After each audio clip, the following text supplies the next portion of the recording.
Salut les amis, j'espère que vous allez bien parce qu'aujourd'hui on va parler d'un programme que vous attendez depuis un moment. Le programme débutant complet. Je vais tout détailler, tout expliquer. Je vais faire en sorte que les débutants, ceux qui ont vraiment du mal ou qui commencent à peine, puissent progresser. Le but de ce programme est de progresser aux tractions et aux dips, de gagner de la force et de commencer une prise de muscle proprement. Si tu es débutant, que tu recherches un programme pour commencer le workout, ne va pas chercher plus loin, ce programme est fait pour toi. Pas de fente, pas de salle, rien du tout, juste votre poids du corps. Le programme est complet et détaillé. Je vais tout expliquer, les séries, le temps de repos, les répétitions, le tempo d'exécution, la manière de faire les exercices proprement pour progresser. Il est constitué de 8 exercices de 3 séries chacun. Les répétitions dépendent des exercices et le temps de repos va être à peu près d'1 minute 30 à 2 minutes selon les exercices. La durée de la séance va être entre 1h15 et 1h20. Pour qui est fait ce programme? Pour les débutants, que ce soit les débutants, ceux qui n'ont jamais travaillé en workout qui se lancent maintenant, ou les débutants qui sont un peu moins novices, qui ont un peu l'habitude quand même de faire quelques tractions, quelques pompes. En fin de vidéo, je proposerai une planification des entraînements sur la semaine concernant votre niveau. Si vous êtes débutant ou un peu moins débutant, il y aura une petite différence des entraînements. Avant toute chose, avant de commencer le programme, je vous oblige, non mais sans déconner, à vous échauffer. Ne faites pas la même erreur. Arrivez à l'entraînement, pas s'échauffer, commencer directement. En plus, il fait froid dehors, c'est un coup à se faire mal. Vous allez vous échauffer le haut du corps et le bas du corps. Concernant le haut du corps, je vous invite à aller voir ma vidéo. Je vous explique comment vous échauffer correctement. Allez, c'est parti. On commence par le premier exercice, le pull 1. Donc, on va faire des tractions. Je suis conscient que certains d'entre vous n'arrivent pas à faire des tractions. C'est pas grave, il n'y a pas de souci. Pour ceux qui arrivent à faire des tractions, vous envoyez d'abord votre max de traction propre. Pour ceux qui n'arrivent pas, on va commencer directement à partir de cette étape. On va maintenir la contraction sur la dernière répétition et contrôler la descente. Une fois que c'est fait, on va prendre un support qui va nous permettre de monter au-dessus de la barre sans forcément faire un tirage. Donc on va sauter et s'accrocher à la barre. Vous allez justement faire les phases de négatif. Donc ça s'appelle de l'excentrique accentué. On va retenir la descente pendant 4 secondes sur un max de répétitions. Vous allez aller à l'échec musculaire. Le but est de progresser aux tractions. Pourquoi on va retenir la descente? Parce que le muscle est toujours capable de retenir. On est toujours capable de retenir une traction, mais on n'est pas forcément capable d'en faire une. Le but, c'est de travailler les muscles, les habituer à ce mouvement de traction, réveiller un peu tous les muscles du dos et des bras qui permettent de faire des belles tractions. Le fait de retenir la descente sur les tractions va être un bénéfice pour vous pour travailler et progresser dans vos tractions. Pourquoi? Premièrement, de travailler en excentrique, donc de retenir la descente, vous allez contracter énormément votre fibre musculaire et c'est les mêmes muscles qui sont responsables de la montée.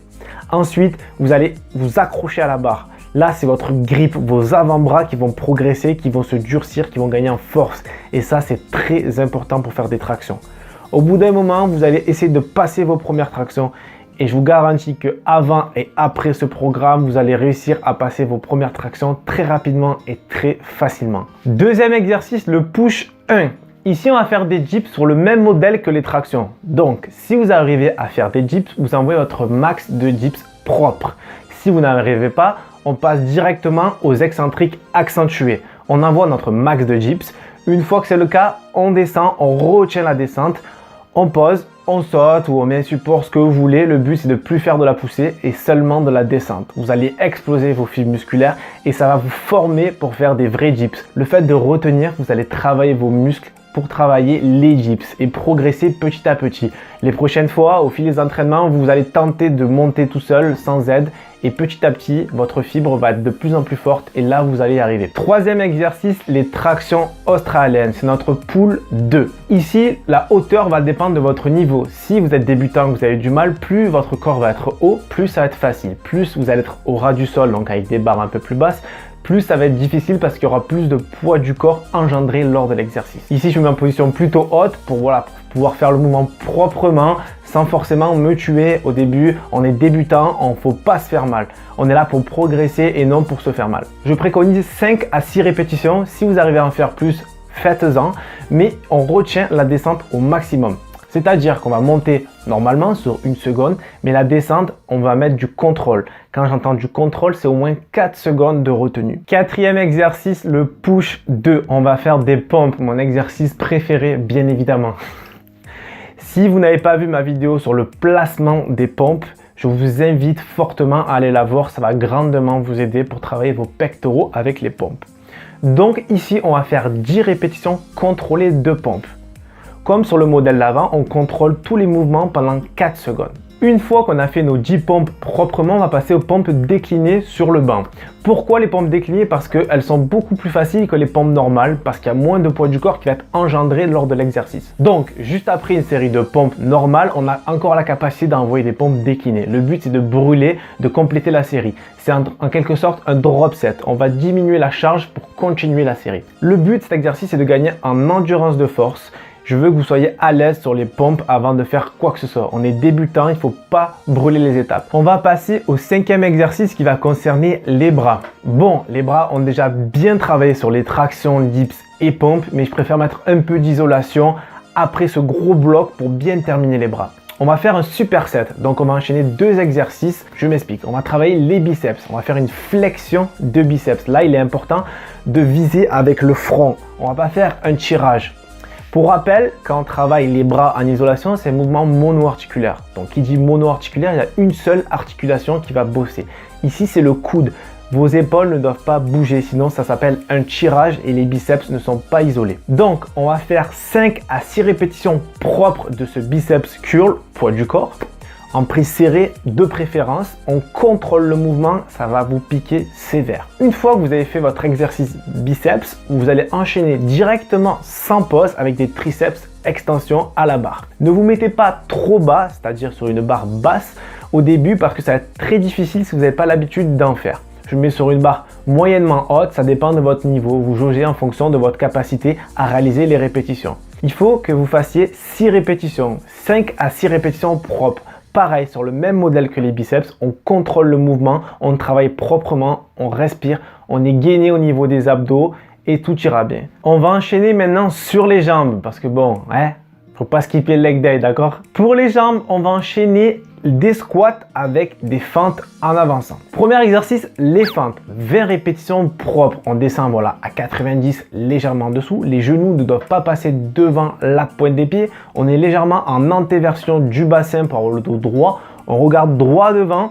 On met les mains, c'est bien pour s'équilibrer, pour avoir un marqueur, pour savoir si on est droit ou pas. Si on est comme ça, c'est qu'on est voûté. Si on est comme ça, c'est qu'on regarde trop en l'air, on est trop cambré. C'est pas bon. Les mains doivent être à l'horizontale. On va faire 20 répétitions propres. Mettez du contrôle. On s'en fout de faire plein de répétitions. Le but, c'est de travailler votre fibre musculaire, de l'habituer à progresser, à faire du muscle. Travaillez en contrôlant votre mouvement. Une fois que c'est fait, on va enchaîner avec des fentes en avançant. On fait un petit aller-retour de 20 fentes, 10 à gauche, 10 à droite. Exercice 7, toujours en biceps, on va enchaîner des remontées de genoux avec du gainage planche classique. Premier exercice, les remontées de genoux. Pour ceux qui n'ont pas l'habitude de faire des abdos à la barre, je vous conseille de vous mettre avec un support, soit sur la barre de gypse, ou soit si vous avez la chance d'avoir une échelle comme ça, vous avez le dos plaqué. Donc comme ça, il n'y aura pas de douleur au niveau des lombaires et vous n'allez pas balancer. Le but, c'est de faire 10 répétitions propres, on va pas vite, on respire correctement, on sent la contraction abdominale. 10 répétitions bien propres et ensuite on enchaîne sur du gainage. On va tenir 1 minute de gainage au minimum. Si vous arrivez à faire 30 secondes, 45 secondes, c'est pas grave, mais on vise la minute. Si la minute c'est trop facile pour vous, on augmente 1:30, 2 minutes. Il faut vraiment que vous fassiez du gainage, c'est la base. Sur les tractions, sur les dips, sur les squats, si votre gainage n'est pas bon, vous allez galérer, vous allez vous faire mal. Il est important de faire du gainage. Dans la vie de tous les jours, ça sert énormément. On va finir ce programme avec des mollets. Exercice 8, on va faire un biceps sur les mollets. C'est un groupe musculaire qui est souvent oublié et c'est dommage parce qu'il faut le travailler tout autant que les autres. Concernant les mollets, on va faire 2 exercices. Des extensions de mollets debout et des extensions de mollets assis ou en canard comme vous voulez. Pour rappel, le mollet est constitué de 2 groupes musculaires. On a le gastrodémus, qui est aussi appelé le jumeau, et le solaire. Ces 2 types de muscles vont travailler différemment selon l'exercice. Lorsqu'on va faire des extensions debout de mollets, c'est le gastrodémus qui va être un peu plus sollicité que le solaire. Tandis que lorsqu'on va faire des extensions de mollets assis, donc lâchés accroupis, c'est plutôt le solaire. C'est pour ça que j'ai mis ces 2 types d'exercices dans la séance. Concernant l'exécution du mouvement, je mets une petite pause d'1 à 2 secondes entre chaque répétition pour bien sentir la contraction et non jouer sur l'élasticité du tendon. On veut travailler notre fibre musculaire et pas autre chose. Ensuite, n'hésitez pas à varier la prise des mollets. Pourquoi? Pour travailler un peu plus le gastrocnémus vers l'intérieur ou vers l'extérieur. Vous allez sentir une différence. La prise vers l'intérieur est beaucoup plus difficile que la prise classique. Je vous conseille de varier la prise pour avoir un mollet le plus harmonieux possible. On va passer maintenant à la planification des entraînements sur la semaine. On va le classer en 3 parties. Pour les débutants, donc les débutants niveau 1, donc ceux qui commencent vraiment le workout à peine, une séance par semaine va suffire. Vous allez faire une séance par semaine pendant à peu près 3 semaines, 1 mois, avant de passer à 2 séances par semaine.